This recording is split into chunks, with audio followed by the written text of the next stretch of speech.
Urge everybody to get behind it and support them via Red Nose. As we have a look at the grid for race 3, which is of course the results of race 2, Ingle and Bright share the first row, Lowndes and Seaton, Bow and Tander row 3, and Scape and Barguana the 4th. Yeah, it's going to be interesting to see if Ingle can make a clean sweep here this afternoon.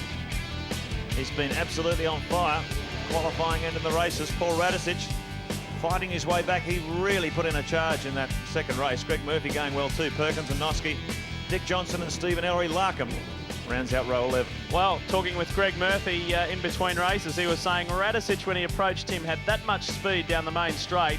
He went past him like he was standing still. So keep your eyes on Radicic in this one as we have a look at the last few positions on the grid. Stephen Richards with that tyre problem will be doing it tough from the rear. It's interesting, all the talk in between races about how much horsepower these Fords have got, Brad, but I noticed Bright couldn't get past Ingle in a straight line, so they're not too lacking the Holdens. That's exactly right. I think the parity is pretty close at the moment, and if you look at Russell and Bright's car, there wasn't much between them, and it's different parts of the circuit around the back. Russell would get away a bit, getting ready for the start now. Get ready, Russell Ingle has never won 3 from 3. Can he do it here in the Northern Territory? Away we go, and Bright gets the jump this time. A terrific start by the Pertec Ford driver on the outside. They're all away cleanly. Ingle has been swamped. Oh, there's contact there between Lowndes and Ingle, and now Ingle moves back over again. And on the inside, it's Garth Tander. He pushes his way through. There's contact. Lowndes and hits, and there's a massive contact in the first turn. Oh, goodness me, you can see it. Oh, Lowndes in there, Seaton in there too. What a dramatic shot. Crompton's gone around in the background. Yeah, they're all off over the grass. You can see that heading for disaster. Crompton, gee, he's really been out of the luck today. But Ingle now, after not such a good start, he finds himself back in the order, so he's got to fight his way back for the lead, and it's on. One between Bright and Tander. Yeah. Tander really came through on the inside quite forcefully. It was a neat move. There was a real concertina effect there where they were nose to tail, and Ingle was in there with a real big biff up with Lowndes, and they've worked their way through. Look at the damage. I think that's from the previous race on the 18 Shell Helix Ford in Paul Radicic, but we knew it was going to be on in one of the 3 races here today in Hidden Valley. Well, here we have it. Look at Turn this. 1. Noski's gone around. Oh, and Radicic has hit the back of Greg Murphy. Yeah. Might have been a little bit of contact there with the Shell car that hit Murphy, that hit Noski. There might have been a bit of a chain reaction. They'll have to look at that on a replay. But all hell's broken loose on this opening lap. But as they sort themselves out, coming onto the main straight, it's Jason Bright in the Falcon. You could hear the Ford fans are up around Corporate Hill as he led this big field around the first time. Garth Tander in second position. Ingle has recovered to fill third on the first lap. And that's unbelievably amazing. How often do you spin an arrow off the road and the 2 cars come back on in 3rd and 4th position, especially at the start when they're all nose to tail? It's quite amazing for them to be up there. Really encouraging to see Garth Tander up there, considering the bad luck that he's had. Barguana, his teammates in there as well, but here comes Radicic. He is currently sitting in 8th position. Here's the Shell Helix replay of Rodney Forbes. Oh, it looks like it's broken something up the top, maybe a wishbone or something, but he's certainly in lots of trouble. He's got no steering whatsoever, and it's the wall. He's just off the road into the wall. It's been a tough weekend for the Sydney sider. Rodney Forbes will be very disappointed there, but Jason Bright leads away. Let's keep in mind that Bright has never won a sprint race. Of course, he won the FAI 1000 Classic last year, but this could be a very special moment for him. Long way to go yet, though. Barguana continues the pressure. Look at the damage on the front of the Cat Ford, but it isn't hindering him at all. Bow continuing on. I'll tell you what, we've started doing our sums already, and we've figured out if Bright wins here, Ingle has to finish at least 5th to take the day. I'm sure the team will be doing their sums, sitting handily placed at the moment in 3rd, but he's going to come under plenty of pressure from Mark Scape from the Wable Commodore. John Bell, look at the battle damage on these cars. They found their way through that first turn. This place is a real biff and barge circuit. Well, there's 3 in a row there. Have a look at it. You've got Ingle, Scape, and then Bow with all crunched snubs, haven't you? The noses are all pushed in, and then Radicic a couple back. He's exactly the same. Now, you might be looking at Garth Tander. You might remember he slowed on heat 2. There was nothing physically wrong with the car. He ran wide coming up here into the valley to let Lowndes through. But he ran so wide that he got out in all the broken up bitumen and the marbles, and his tyres just became coated with rocks. That's why he ran off at the next corner. Well, by the time he cleaned his tyres up, he was back in the order, so the car was fine. Barguana has run wide. Murphy has squeezed through. So now something hanging from Murphy's car there, Brad. There is. I'm not quite sure what it is at this point in time, but Murph's pressing on. He's not doing a bad time. Just looking at the timing system, and Seaton's back in. Just went flying off, mate. Sorry to interrupt, but just went flying from Greg Murphy's car. Looked like it was a bit of timber or something. Maybe something has come off another car even. A bit of a spoiler or something. Well, there's no shortage of bent race cars out there, so anything's possible. There's plenty of work for panel shops on Monday morning, I think. Well, I know Ford's motorsport manager Howard Mars will have his fingers crossed. Big run down the inside by Mark Scaife. He's taken Ingle for third position. So the Mobile Holden Racing Team driver on a real charge. Ingle goes back to fourth. He's got Bauer right behind him in fifth, and Paul Radicic continuing his amazing run. He's up to sixth. Yeah, Ingle's going to have to keep a really close eye here as Bauer has a look up the inside at Russell Ingle. Can't quite do it. Cameron McLean has, well... Popped a tyre. Yeah. Bit of accident damage there as well. Look at the damage on the side of the car. He's really been in the wars today. It's been a very tough day for the Queensland driver, but Bauer continues the pressure, and look behind, there's Radicic and Murphy. So we're in for a really good battle here for this final race. Now, this is one of the... Bounce. Yep. Yep, you can see him in trouble on that first corner. He was scampering across the gravel, but that's put him right to the back of the order. Boy, when your luck's running with you, it's really running with you. And then it goes against you, as it did at Hidden Valley last year for the factory Holden team. Cameron McLean limping the car back into the pits.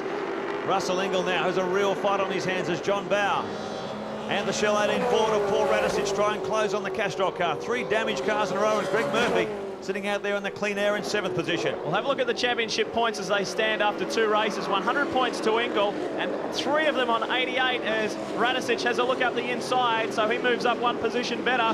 He continues his forward charge, and on 78 is Tander and 72 is Scaife, so it's very close at the top there, but Ingle has to be very careful that he doesn't slip back beyond 5th, otherwise he's going to lose today's round. And he needs to be careful too. Radicic is driving very, very well. He just pulled out and passed John Bauer around the outside down the straight. That'd be pretty demoralising for JB. No one ever likes getting passed down the straight, especially in the same brand car. Well, he has been lacking in horsepower, this new team.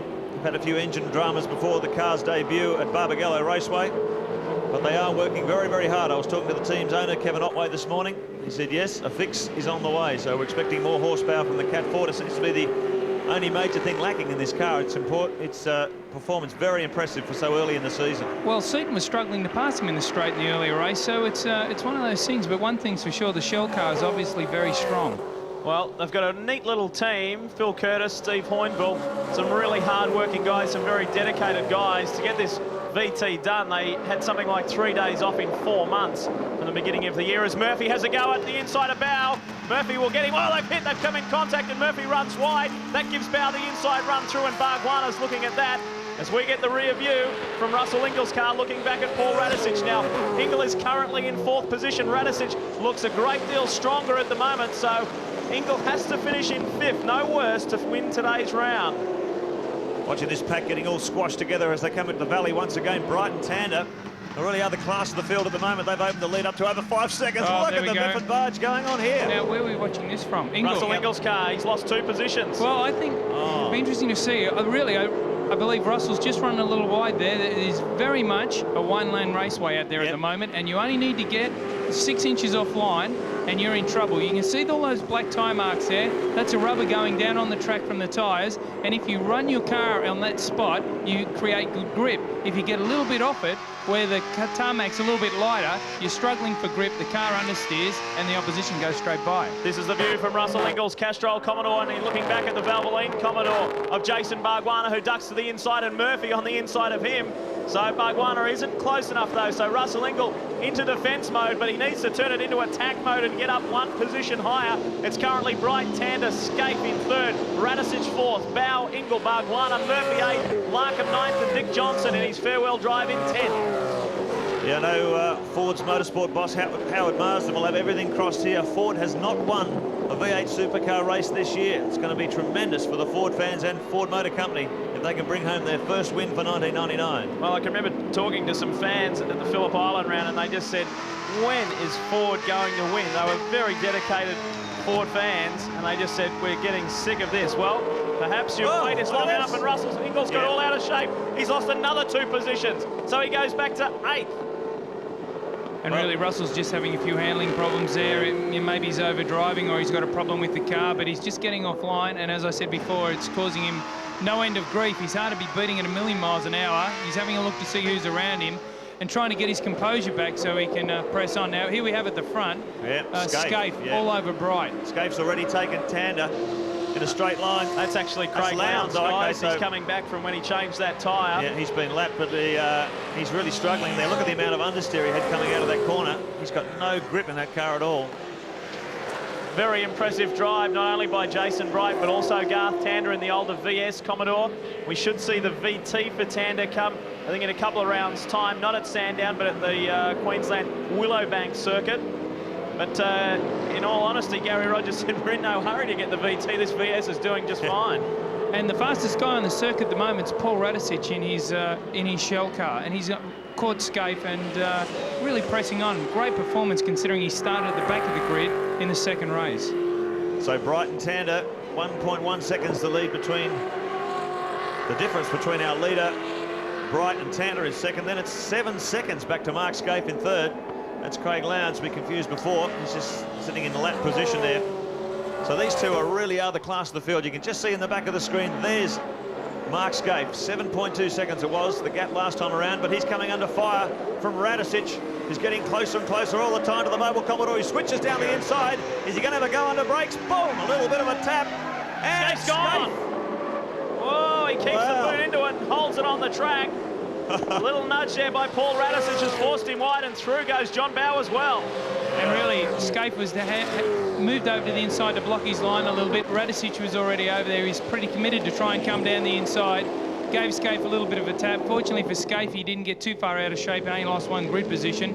And that's where they finished up. And of course, that's allowed John Bowe back into the battle for this position. Well, Bowe's had a very strong day here at Hidden Valley. Larry Perkins has come up into the top 10 and forced Dick Johnson back out to 11. Steve Ellery's running 12, Faulkner's 13, and Lowndes has stopped. Yeah, he's having a shocking day, isn't he? The front of that car didn't look right after that first lap accident. He might have had some bent front suspension or whatever, but gee, this is a hoodoo circuit for a HRT, You know what? It was their Achilles heel last year. There's no doubt about that when they did a couple of engines and didn't get out in race 2. Tough times here as well. Scaife just copped a bit of a beating from Radicic, and now Lowndes has gone out. Don't forget you can stay in touch with the Shell Championship Series, www.v8supercar.com.au. Lap 10 of 17 as Bargwanna has a look at Scaife and Murphy on the inside of him. Well, can Russell Ingall hang on? He was the winner here last year. He's a bit far back in the order if Jason Bright wins this one. Well, I'd say Russell's composed himself again, and he's ready to press on, and he's certainly climbing all over Murphy, looking for a way by at the moment. Well, word we hear from the pits is that Lowndes has been taken out with bent steering, and that was probably a result of that first corner incident. Oh, Glenn Seaton getting way offline coming onto the main straight. Did he keep it off the... Yeah, it looks like he managed to keep it off the wall. And when that happened, Seaton was in 15th position, and Crompton is out of this race, so... What looked like was going to be a great weekend for them. Oh, no, there's Dick Johnson. Getting back into the battle. Second and last time in front of this big Northern Territory audience. Oh, big hit from Stephen Richards. What's going on here? Stephen Richards has hit Paul Wheel and has spun. So, unfortunately for Stephen, his bad day continues as well. He's had wretched luck. And that was quite a hard hit. He I wonder what was going on there. Well, it was almost like, looked like Stephen ran out of brakes. He just really gave him a clout up the back of the car. All right, let's have a look at the Shell Helix replay. Boof. Well, I think Paul Wheel's probably got out of the throttle there, and you know, Dick's in front of him, and for whatever reason he's still online, and Stephen's pretty committed to come into the corner there, and bang, he's got him and turned himself around and probably shot Paul Wheel half off the circuit. Quickest car on the track, and no doubt about it, is our race leader, Jason Bright. Last time round, there's Bob Thorne. Yeah. The Super Cheap Auto ZL. Last lap round, Bright was a 109, the only car in the 109. So the Pertec Ford AU XR8, there is no stopping him. Here he is, the 26-year-old, who now lives on the Gold Coast in Queensland, out of the Stone Brothers Garage, the reigning Bathurst champs, looking strong. As we have a look at our order, Tander still is well placed in second. Radicic up into the top 3 from Bowe, Scaife, Bargwanna, Murphy, and Russell Ingall back in 8th.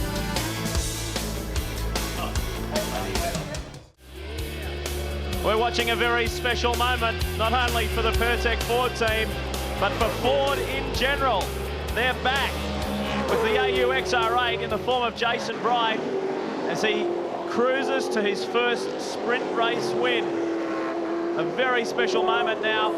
We have a look at the Shell Helix replay. This is an incident with Greg Murphy. And you see the Murph's just done the same thing everyone else is doing today. Got a little wide, the back stepped out on the car. He can't get enough grip and he's looped the thing around. Fortunately, not hitting anything. Well, I think the problem all weekend, Brad, has been the newness of this track surface. The resurfacing only happened, I think, 12 days before the race meeting here, and it is just starting to crumble up underneath them. Well, they had to repatch some of the circuit last night, and looks like it's holding up okay today, but as you said, the surface is just a little bit green. Oh, there we go. Bargwanna is in the middle of a battle with Scaife. Oh, that's tight there, and Engel is behind him as well. So we're talking 5th, 6th and 7th here with this trio. As we go on board with Russell Ingall. Bargwanna's got through on Scaife now. The minor 10 lap score, 14 of 17. We're winding this one down, but the action's certainly not winding down. Let's have a listen.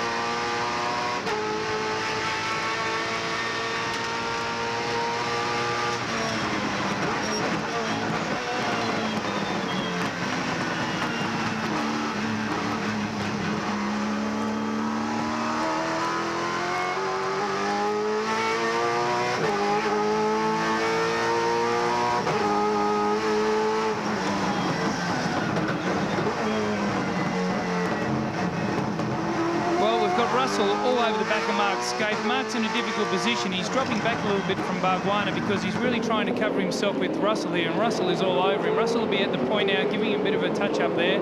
That he'd be angry with himself that he's dropped back a little bit, made a couple of mistakes or didn't have the car balanced the way he liked it.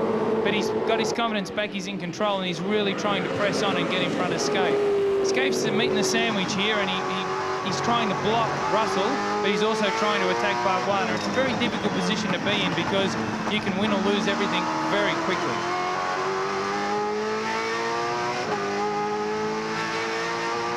Well, this is absolutely crucial for Russell Ingall.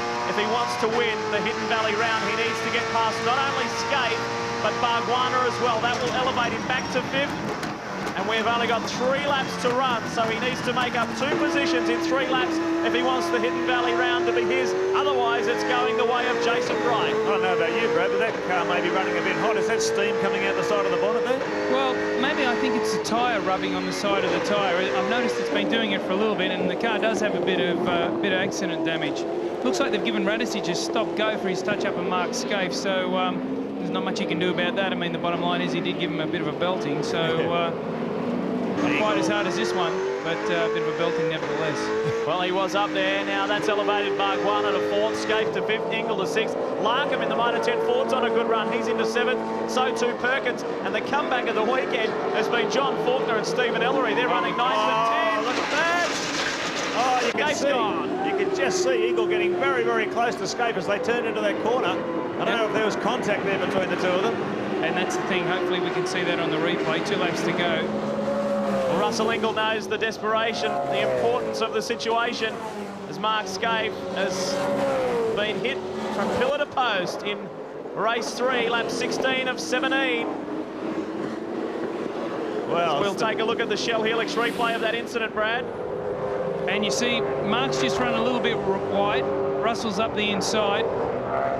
It's hard to tell whether there's contact. I would guess not. Well, looked like he was in trouble coming into the corner, Brad. He's just run wide. I'm sure we'll be able to tell from here. You see he's off the line. He's off the black mark there. He's come across trying to block it, but the car's just understeered off the road. Russell hasn't given him any help whatsoever. He did that all by himself. He's lucky to keep it out of the sandpit, and he goes on to race for another position. What a battle. Mobile Holden Racing team just couldn't touch them all year. And all of a sudden they're in the wars. Lowndes out with broken steering. Scaife really wrestling his car in the middle of this pack. And really, that's a price you pay for pressing on. You know, they're trying to get away from one another. Jeff Kendrick with some problems on the side of the track. And he's okay now. We're on our final lap. Actually, I think that thing's on fire. Now, if things remain as is, it will be Jason Bright with the win, but Ingall needs to get past Bargwanna, or is he up into 5th? Ingall is in fact up into 5th, so that will be enough for Russell Ingall to win the day if things remain as is. So as good a drive as it's been from Jason Bright, Ingall did all the work in the opening 2 races with those 2 wins. Well, it was that stop-go penalty for Radisich which really helped him, taking him out of the order, put Ingall up to 5th, so he's in. Oh, no! No, Russell's in trouble. Oh, look at this. Cylinder. We spoke too soon. Well, I think we saw that smoke puffing from under the bonnet. Let's have a listen. Oh, there's no doubt it's as flat as a tack. So it turns out you were right there and I was wrong. It wasn't a tyre scraping at all. It was a bit of a puff out of the engine, and quite possibly all the bent front on the car has restricted some of the airflow, but they usually get it out through the spoiler, so maybe it's just bad luck. Well, this is it. This will be Ford's first round win since round 5 last year at Winton, as Bright comes across the line, so long as Ingle has drifted back outside of that top 5, which I think he will have after going so slow. Bright, no doubt about that, takes race 3. We're looking back in the pack exactly where Russell Ingle is as they flash across the line. A terrific drive by Garth Tander for second, but Ingle has lost too many placings. There's Dick Johnson coming around behind him. Oh, what a tragedy. It is. Can't believe that. I wonder if it was a result of that accident damage. Maybe the engine got too hot, I don't know, but he's blown it big time. Russell Ingle limping to the line. What a sorry sight. After such a great start to the day with 2 race wins, Ingle will barely make it to the finish line. The crowd is cheering. He has done his best and was only half a lap from taking out the Hidden Valley round as he screeches to a stop. Russell will be desperately disappointed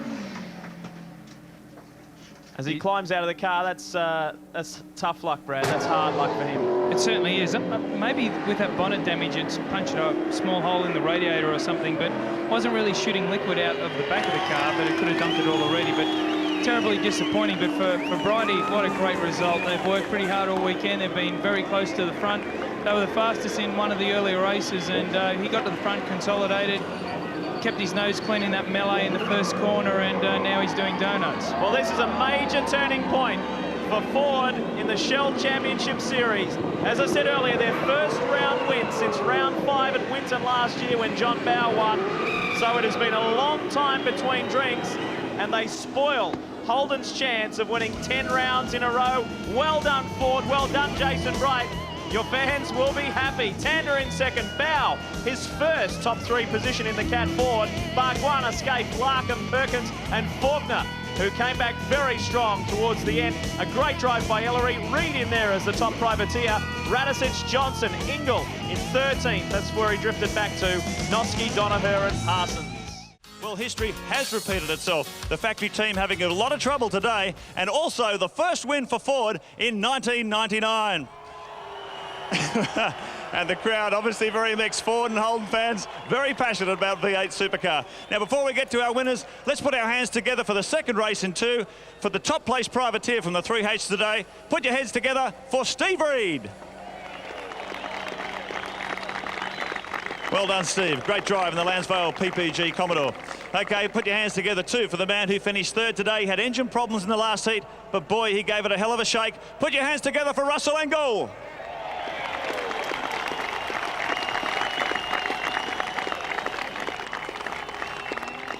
They're not going to leave you there just to wave. We'll never talk to you. Gee, that was fantastic. That car had so much speed today, but what happened? Did the engine cook itself and then looked like it had steam coming out of it? Yeah, I think the front bumper just got pushed up on the red and up went the temperature. But honestly, it's been a fantastic meeting. Thanks to the Darwin people for having us back again. You've been absolutely terrific. Great place. And we'll be back next year. Russell Ingle's going to be back next year, and I'm sure he'll be turning it on for the big fans at Northern Territory. Second position today. He's driving one of the older cars, but it certainly seems to be performing very well. Put your hands together for Garth Tander. A known package like that's a pretty good thing to have at the moment. That car was quick. Yeah, she's going pretty good. It's got to just be a credit to our guys. They worked flat out for the last 3 weeks to fix the car after Phillip Island. Our sponsors, Valvoline, Cummins and Holden, and the people of Darwin. It's great fun coming here. I can't wait to come back next year. Thank you. Garth Tander driving for the Valvoline Cummins team. A young guy with a big future. Another guy with a big future is the man we're going to talk to in just a moment after Ross Brody, the motorsport manager for Shell, presents the goodies to our overall winner today and the first victory for Ford in 1999, Jason Bright.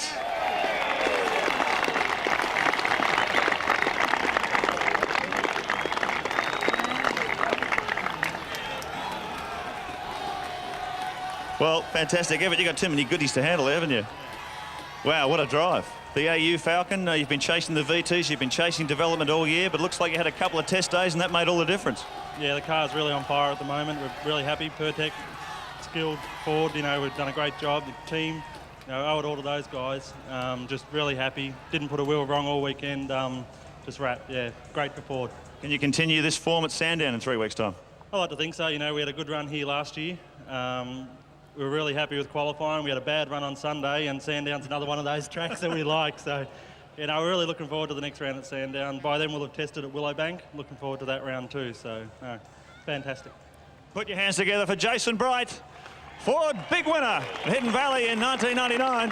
And I'm sure the first of many to come.